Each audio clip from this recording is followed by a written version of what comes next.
The last week of October in Boise, Idaho carries a particular kind of cold. Not the brutal, bone-snapping freeze of January, but a grey, creeping chill that settles into coats and collars and reminds you that warmth is temporary. On the evening of Thursday, October 27th, 1988, that cold had rolled in off the Boise foothills like a slow tide, dragging curtains of wood smoke down from the neighborhoods on the bench and spreading them across the valley floor. The air smelled of dry leaves and chimney fires. By 6 o'clock, the sky had gone the color of a bruise. On the 1400 block of West Resegui Street, in the working-class neighborhood locals called the North End, the houses were modest but well-kept, craftsman bungalows with covered porches and chain-link fences, most of them built in the 40s when returning soldiers needed somewhere affordable and solid to start their lives. Porch lights were on. Televisions flickered behind drawn curtains. Somewhere down the block, a dog was barking at something it couldn't name. Inside the third house from the corner, a pale yellow bungalow at 1423 West Resegui, 26-year-old Deanna Marie Pollard was getting ready for her Thursday evening shift at Eastgate Lanes, the bowling alley on Fairview Avenue where she'd worked the front desk for 3 years. She was standing at the bathroom mirror applying mascara, one elbow resting on the porcelain sink, leaning close to the glass the way she always did, left eye squinted nearly shut. On the small countertop beside her, a half-drunk mug of chamomile tea, a paperback romance novel with a cracked spine, a hair tie coiled around her wrist. Her roommate, 24-year-old Stacy Burrell, was in the kitchen making soup from a can, the radio on the counter tuned to KBOI. A Hall & Oates song was playing. Stacy would later remember that detail. "I can't go for that," she told detectives. She remembered it because it was Deanna's least favorite song, and Deanna had called out from the bathroom, "Turn that garbage off," and Stacy had laughed and turned it up louder. It was 6:14 p.m. when Deanna came out of the bathroom, jacket already on, a brown corduroy coat she'd bought at a Goodwill on Orchard Street the previous winter. She was carrying her purse, a canvas tote bag with a broken zipper she'd been meaning to fix for months, and her car keys, which were attached to a keychain shaped like a small silver moon. "So I'll be back by midnight," she told Stacy. "Don't eat all the soup." "There's barely enough for one," Stacy said. Deanna grabbed a banana from the fruit bowl on the kitchen table.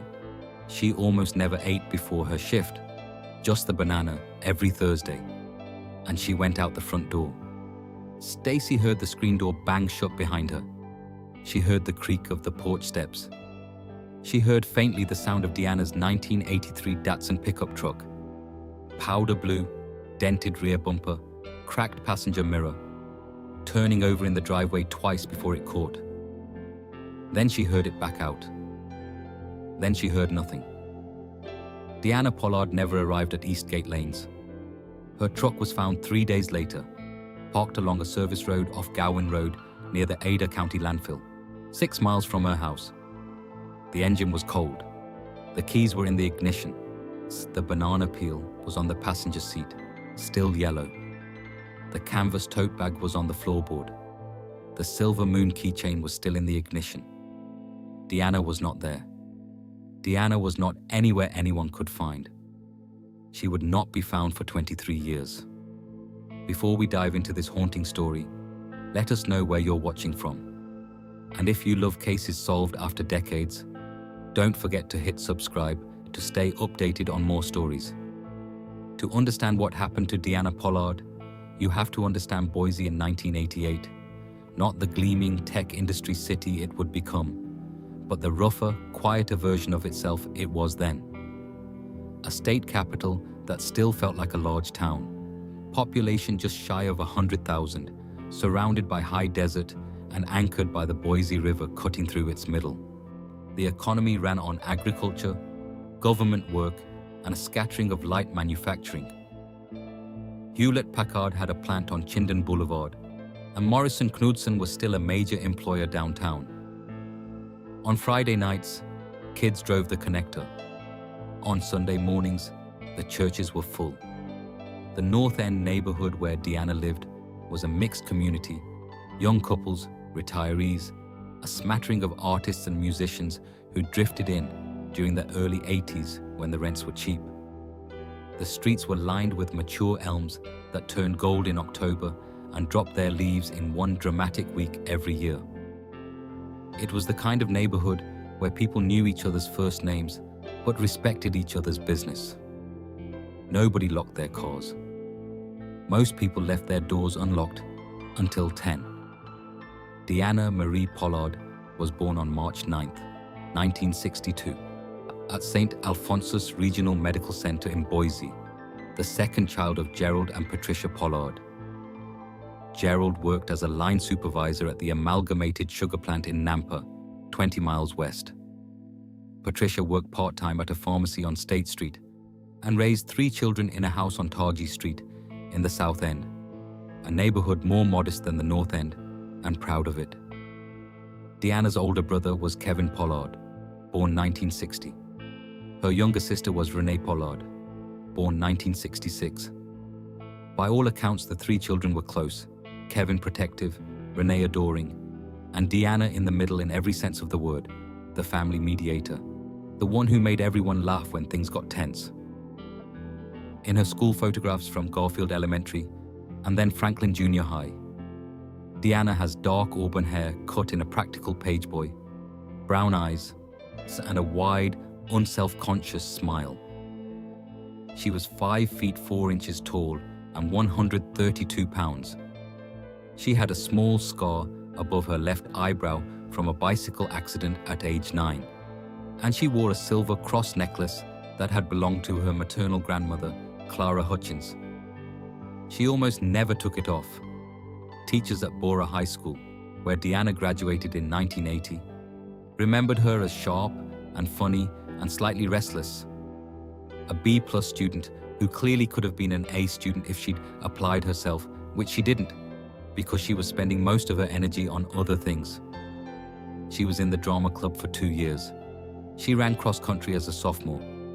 She had a tight circle of 4 girlfriends who remained her close friends into adulthood: Stacy Burrell, Tammy Ochoa, Laurie Picard, and Wendy Dahl. After graduation, Sir Deanna enrolled at Boise State University, intending to study social work.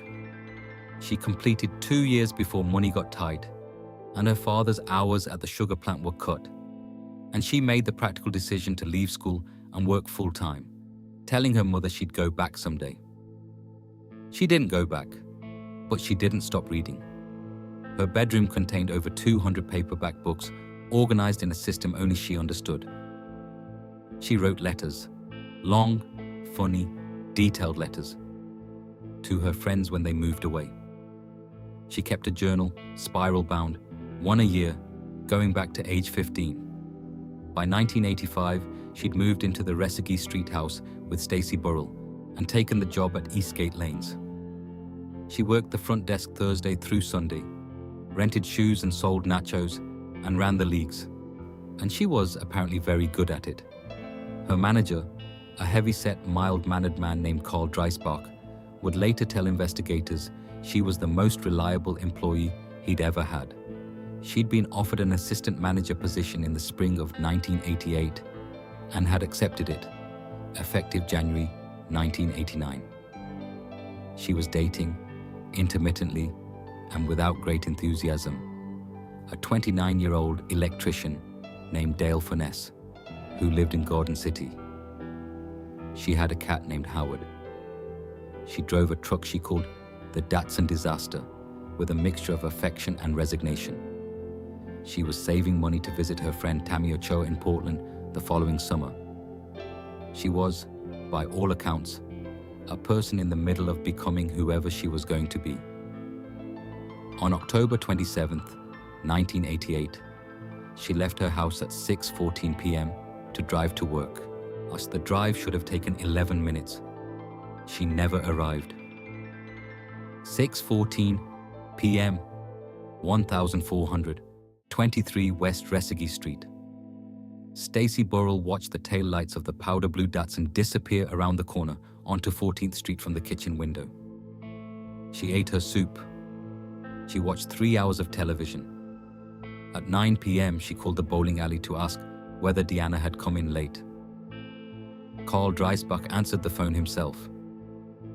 He told Stacy that Deanna had not come in, that he'd been covering her desk himself since 7, and that he'd assumed she was sick and had just forgotten to call. He sounded annoyed.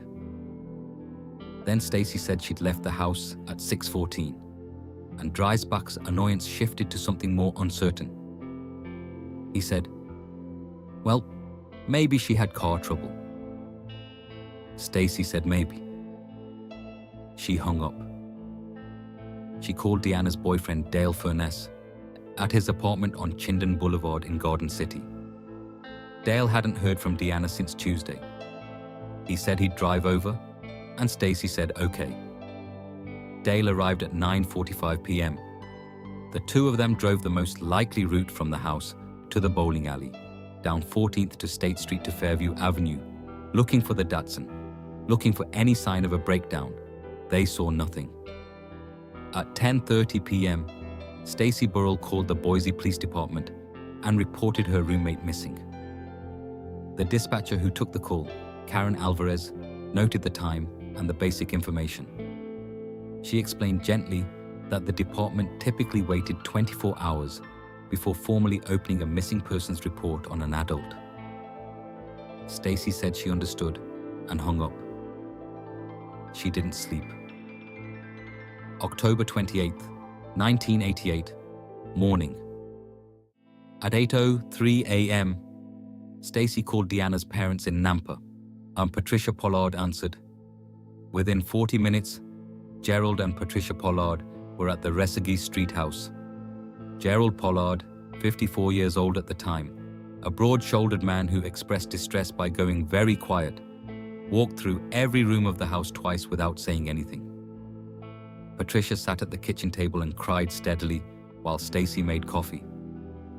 At 9:15 a.m., Gerald Pollard drove to the Boise Police Department at 7200 Barrister Drive and formally reported his daughter missing. He was interviewed by Patrol Officer Dennis Wicker, age 31. Wicker took the report and noted that the missing person was a 26-year-old adult female with no known mental health concerns or prior disappearances. Last seen leaving her residence in a described vehicle at approximately 6:14 p.m. the previous evening. The Datsun was located at 2:20 p.m. on October 30th, 1988, 3 days after Deanna's disappearance.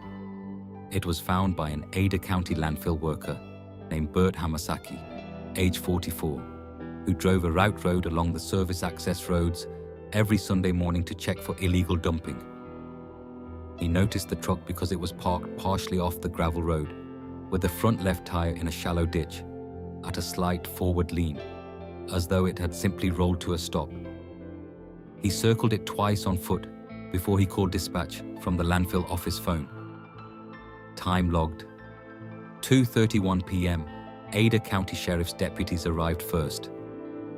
Deputy Carl Messner and Deputy Raylene Hofstede, both responding from the Southeast District. They confirmed the vehicle matched the description on the bolo issued 2 days earlier. They did not touch the vehicle. They called for detectives and crime scene. Detective Sergeant Frank Arona of the Boise Police Department arrived at 3:47 p.m. Arona, 41 years old at the time, was a 16-year veteran of the department with a compact, watchful manner and a reputation for patience. He was accompanied by Detective Linda Akey, 34, who had transferred from the Property Crimes Unit 18 months earlier. They processed the scene until dark and continued the following morning. Evidence found at the vehicle: inside the cab, the canvas tote bag on the passenger floor, containing Deanna's wallet, Idaho driver's license, $27 in cash, a Boise State Library card, 2 gas receipts, a pack of Trident spearmint gum, a small address book, and the cracked paperback. The banana peel on the seat. The keychain with the silver moon in the ignition. The silver cross necklace was not present. It was not found in the truck or anywhere in the surrounding area. On the exterior, a faint smear of what appeared to be motor oil on the driver's side door handle. Later tested, confirmed as motor oil, brand consistent with commercial lubricants, nothing traceable. No fingerprints of value recovered from the exterior. Tire tracks in the gravel around the vehicle were photographed and cast, but the service road saw regular vehicle traffic, and the casts could not be definitively connected to a second vehicle. State criminologist Martha Price from the Idaho State Police Forensic Laboratory in Meridian processed the cab.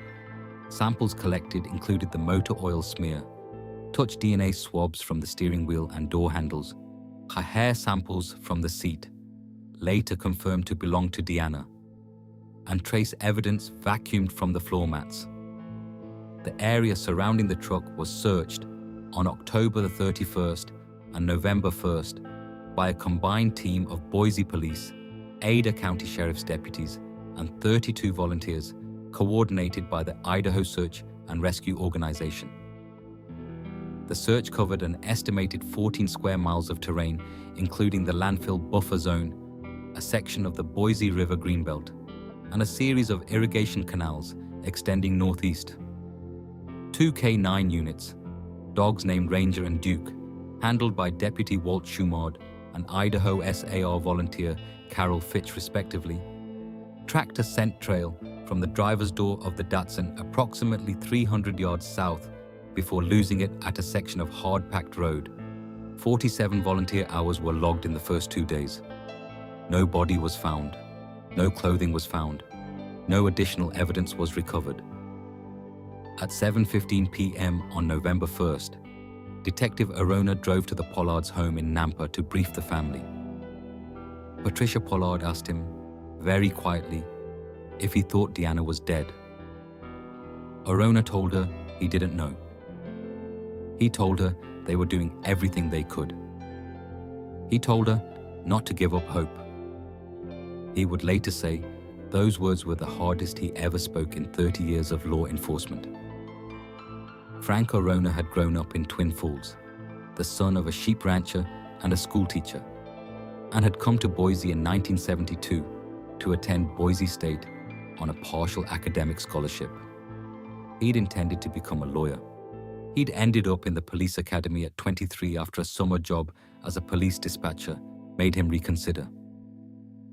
By 1988, he was widely regarded within the department as one of its most methodical detectives. Thorough to a fault, some said, though no one meant it critically. He kept every note he ever took. His files were legendary. His desk was controlled chaos that only he could navigate. Linda Akey had come up differently. Raised in Garden City, the daughter of a mechanic and a waitress. Street smart in ways Arona was not, with an instinct for people that complemented Arona's procedural precision. They had worked 3 homicide cases together and cleared 2 of them. The Pollard case would become the one that stayed with both of them for the rest of their careers. The investigation divided roughly into 3 lines of inquiry: Deanna's personal relationships, the circumstances of the abandoned vehicle, and the geographic question of what had happened in the time between her leaving Resegi Street and the truck appearing on Gowan Road. Personal relationships. Dale Furness was the first person formally interviewed. His interview was conducted by Detective Akey on November 2nd at the Boise Police Detective Division. Furness, 29, was a stocky man with a blonde beard and a nervous habit of drumming his fingers on flat surfaces. He described his relationship with Deanna as on and off, friendly, said they hadn't had any significant arguments recently, and said the last time he'd seen her in person was October 22nd, when they'd had dinner at a Sizzler on Overland Road. He provided a written statement and submitted to a voluntary polygraph examination on November 7th. The polygraph, conducted by examiner Ronald Hess, returned inconclusive results on 2 of 7 questions. Arona noted the inconclusives, but could develop no physical evidence connecting Furness to the crime. Furness's alibi for the evening of October 27th, that he'd been at his apartment alone watching the World Series, was unverifiable, but also unprovable as false. Furness remained a person of interest for 18 months. He eventually moved to Meridian in 1990 and was interviewed a second time in March 1991. He passed that second polygraph. Arona eventually moved him to the bottom of the suspect list, but never entirely removed him. Carl Dreisbach, the bowling alley manager, was interviewed on November 3rd. Dreisbach, 47, I had no criminal record and a stable life. Married 20 years, 2 teenage children. Active member of Hillcrest Baptist Church on Cole Road. He told detectives that Deanna had been, as far as he knew, happy at work, that she'd had no conflicts with co-workers or customers he was aware of, and that he couldn't imagine why anyone would want to harm her. His alibi for the evening was corroborated by his wife and 2 other couples who had been at their home for a dinner party beginning at 6 p.m. He was cleared. Investigators interviewed 31 people in the first 6 weeks, including Deanna's friends, co-workers at the bowling alley, neighbors on Resegui Street, and several customers at Eastgate Lanes who had been regulars during Deanna's shifts. Among the interviews was a conversation with 57-year-old neighbor Harold Ketterer at 1419 West Resegui, who reported that he'd been putting his garbage cans out around 6:15 on the evening of October 27th and had seen a dark-colored vehicle.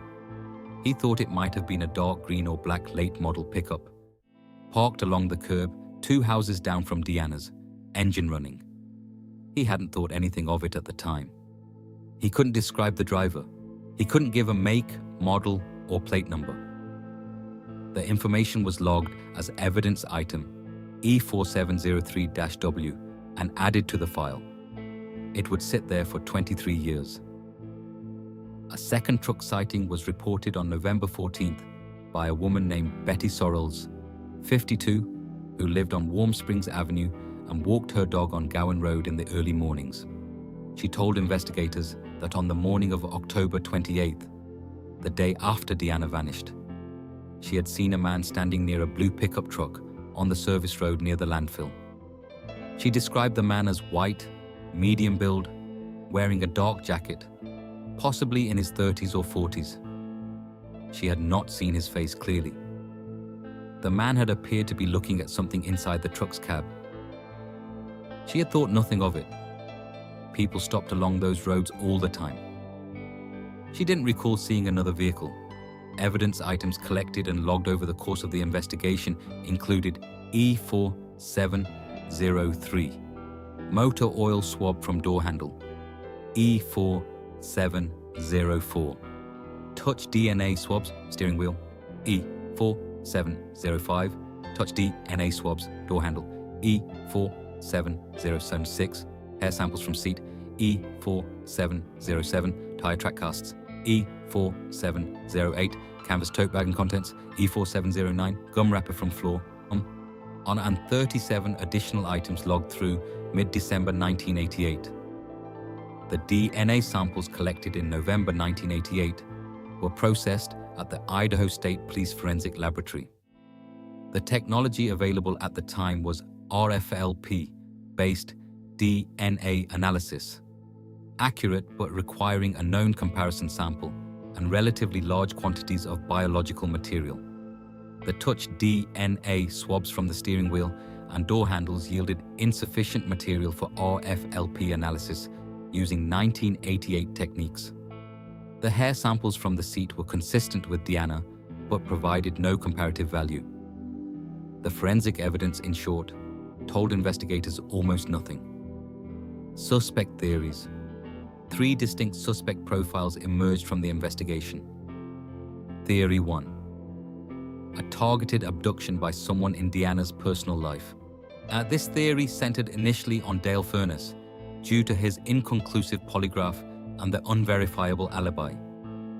Investigators also looked at a former boyfriend named Craig Witzel, 30, who had dated Deanna in 1986 and with whom the breakup had reportedly been difficult.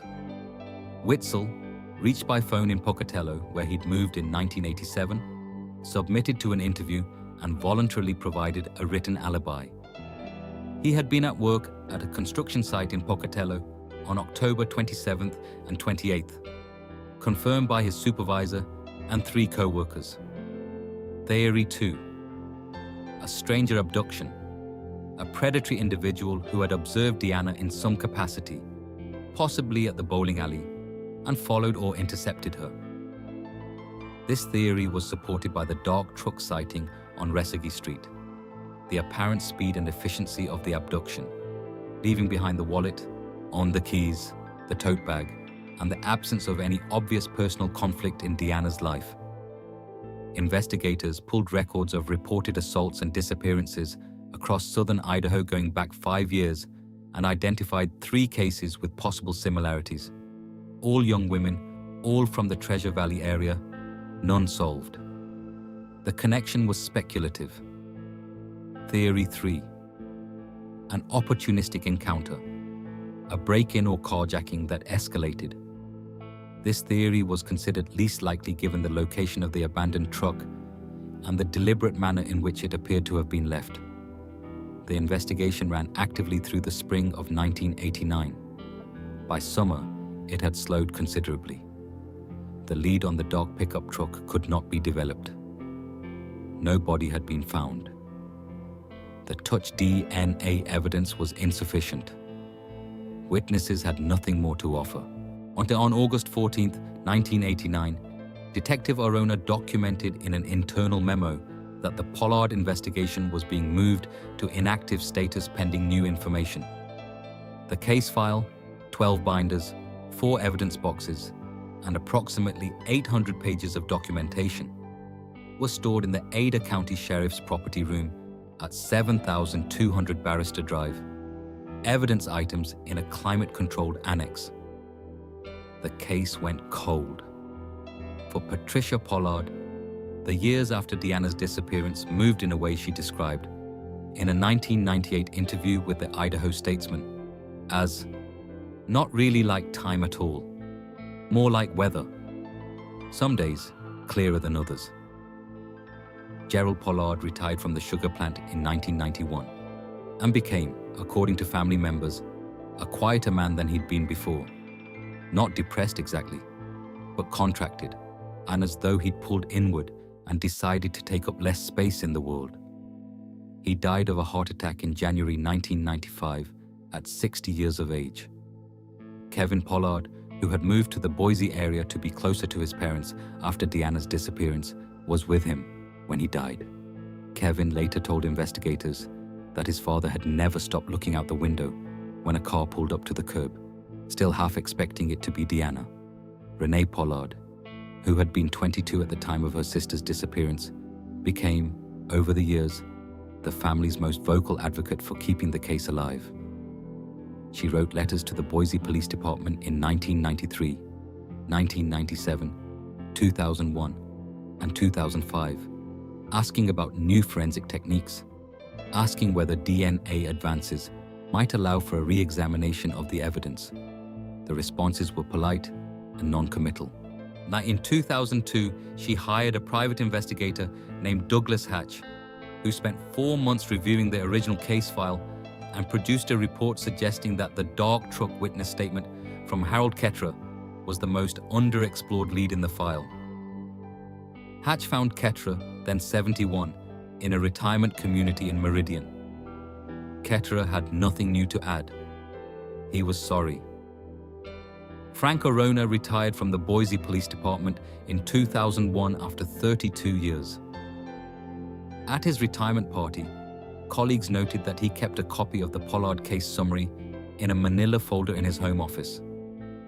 He was interviewed by local news on the 15th anniversary of the disappearance in October 2003 and said simply that the case represented his one failure, not in effort, but in result, and that he thought about Deanna Pollard regularly. He died in February 2014 at 66 years old following a stroke. Linda Akey retired in 2009. She remained in the Boise area, occasionally consulting with the department on cold cases on a volunteer basis. The touch, DNA samples, evidence items E4704 and E4705 remained in the evidence annex. The 1988 collection technique had been adequate to preserve biological material, but the 1988 laboratory capability had been inadequate to develop a profile from that material. What was preserved in those two small, sealed envelopes was not nothing. Nobody in 1989 knew quite how not nothing it was. In the spring of 2011, the Boise Police Department established a formal cold case unit, consisting of 2 full-time detectives and 1 forensic analyst, with a mandate to review cases going back 30 years using current forensic methodology. The unit was headed by Detective Sergeant Marisol Vega, 38, who had spent 12 years in the department's Violent Crimes Unit and had a particular interest in the intersection of forensic genealogy and criminal investigation. Having attended a 2-week training program on investigative genetic genealogy at the University of North Texas Center for Human Identification in 2010, Vega was joined on the unit by Detective Paul Rennert, 44, a former Ada County deputy who'd come to BPD in 2003, and forensic analyst Greta Hollingsworth, 31, who had completed her master's degree in forensic science at Idaho State University in 2007. Vega's approach to case selection was systematic. She and Rennert reviewed 47 cold cases in the first 6 months. They're ranking them by solvability score, a metric that weighted factors including quality of preserved physical evidence, number of viable leads, and potential for new forensic techniques to yield results. The Pollard case scored in the top 5, primarily on the strength of 1 entry in the original evidence log.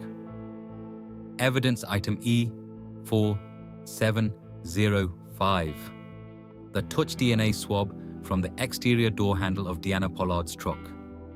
When Vega pulled the original forensic report from 1988, she noted that the laboratory analyst Martha Price had documented the swab as insufficient for RFLP analysis, which was accurate for 1988.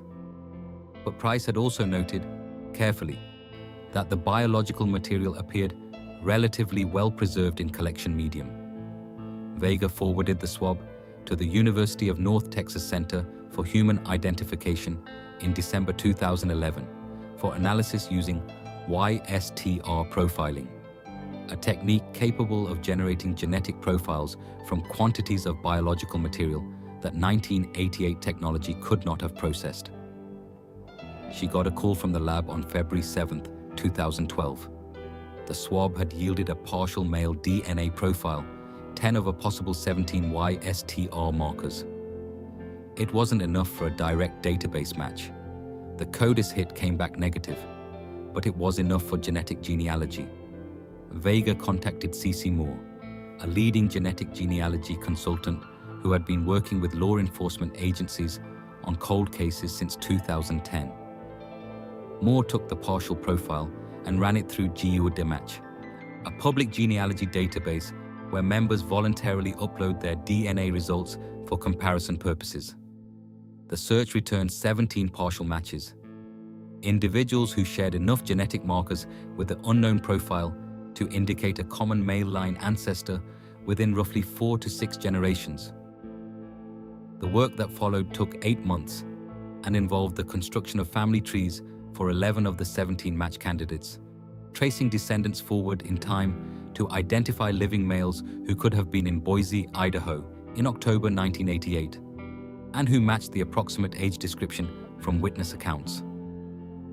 By October 2012, Vega and Hollingsworth had narrowed the candidate list to 3 men.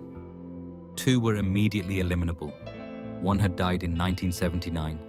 1 had been serving in the US, our army in West Germany in October 1988, with verifiable service records. The 3rd was a man named Raymond Gerald Stout. The aha moment. When Vega pulled the original witness statements again, specifically the statement from Harold Ketterer about the dark truck parked near Deanna's house on Resegee Street. She cross-referenced it against Raymond Stout's background and felt, she later said, like the floor shifted under me. Raymond Gerald Stout had, in October 1988, been employed as a part-time mechanics assistant at Cascade Auto Repair on State Street in Boise, less than a mile and a half from Deanna Pollard's house. His employment records, obtained via subpoena, showed that he had been scheduled to work the afternoon shift on October 27, 1988, and had left early at approximately 5:45 p.m., claiming illness. The motor oil on the door handle, the dark truck parked on Resegee Street. Evidence item E4703 had always been there. Nobody had connected it to anything. Until now. Raymond Gerald Stout was 53 years old in 2012. He was living in a beige ranch house at 4417 North Milwaukee Street in Nampa, Idaho, 14 miles from Boise. He had been married twice, divorced once, separated from his second wife, Colleen, since 2008, and had 2 adult children from the first marriage. He worked as a foreman at a concrete supply company on Highway 20 east of Nampa. He attended church sporadically. He had 1 prior criminal conviction, a misdemeanor assault in 1992, for which he had served 45 days in the Canyon County Jail. He was 5 feet 11 inches tall, 190 pounds, gray-haired now where he had once been dark brown, with deep-set hazel eyes and large square hands calloused from decades of physical work. Vega and Rennert began surveillance on November 3, 2012. They retrieved a discarded coffee cup from a trash can outside the Nampa Walmart on Garrity Boulevard on November 9th.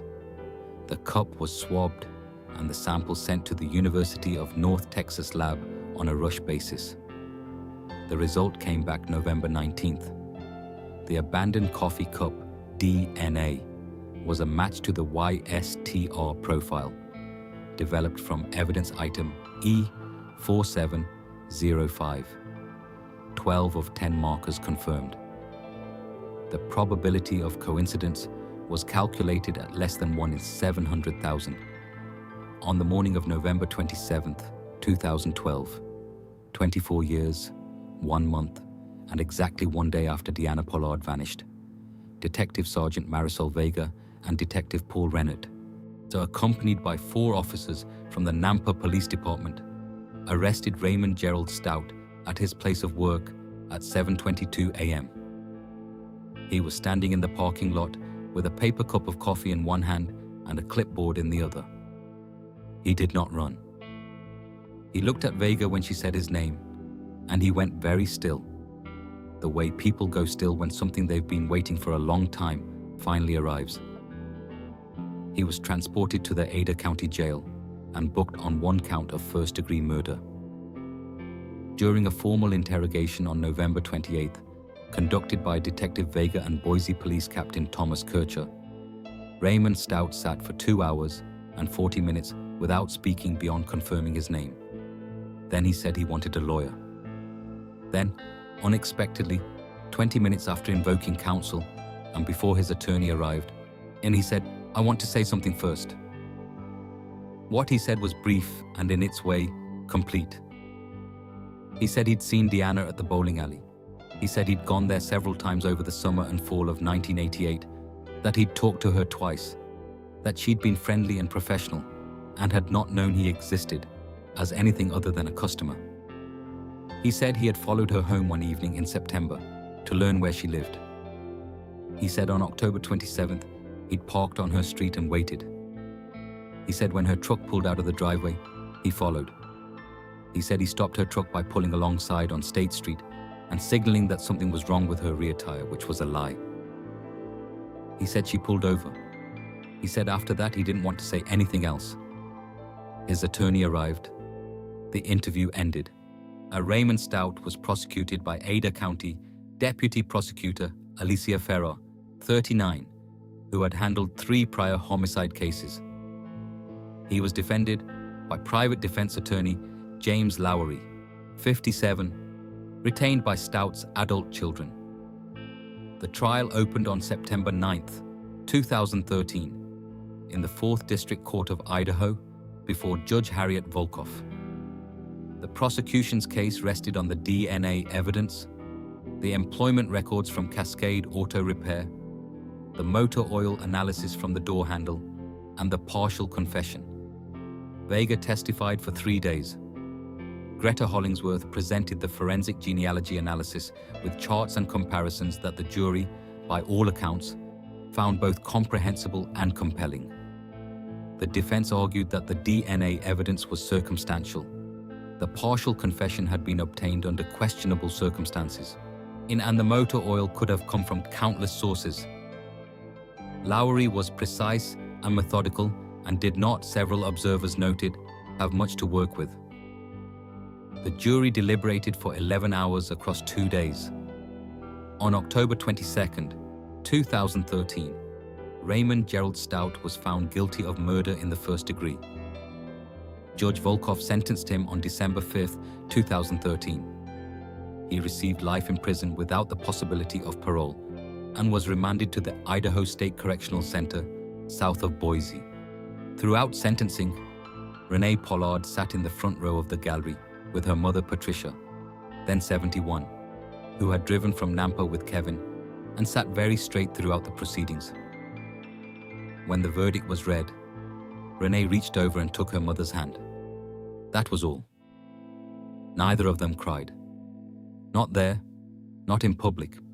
Kevin Pollard later told a reporter for the Idaho Statesman that the verdict felt like putting something heavy down that you've been carrying so long you forgot what it felt like not to carry it. Patricia Pollard declined to give a victim impact statement at sentencing. She asked Renee to speak for her.